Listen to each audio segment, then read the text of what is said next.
Hello લાગી ગયા એવા ભાઈ કાઈ પહોંચે વાહ ભાઈ વાહ, તે તો આજ કેટલાયના પતંગ કાપી નાખ્યા. અરે એમ કાઈ હોય ઉત્તરાયણ ની 15 દિવસની વાર હોય ને તે આજુબાજુની શેરી વાળા છોકરા મારી પાસે ટ્યુશન લેવા આવે. તો ગામમાં તારું મોટું નામ હશે ને ભાઈ? અરે ભાઈ તારા ભાઈ નું એવડું નામ હે ને કે ગામમાં બધા મને પતંગબાજ કહીને બોલાવે. વાહ ભાઈ વાહ. તો તારાથી ગામના છોકરા બધા બીતા હશે ને. અરે જ્યારે હું પતંગ ચગાવતો હોય ને તો છોકરાઓ તો હું એના બાપાએ પતંગ ચગાવવા ઉપર નું આવે. ભાઈ તું આટલા વર્ષથી આ પતંગ ઉડાડેસ તો ટોટલ દે કેટલા પતંગ કાપ્યા? એલા મેં કોઈ દી એનો ટોટલ માર્યો નથી. જેમ માથામાં વાળ ગણાતા નથી ને એમ મેં એટલા પતંગ કાપ્યા ને ઈ કોઈ દી ગણાતા નથી. વર્ષોથી એકની એક પતંગ ઉડાડું હું આ એકની એક. વાહ ભાઈ વાહ.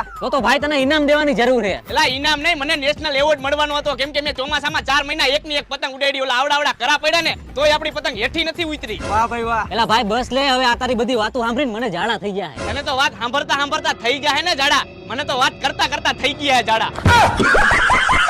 અલે ભાઈ પતંગ પકડ, હું જાતો આવું.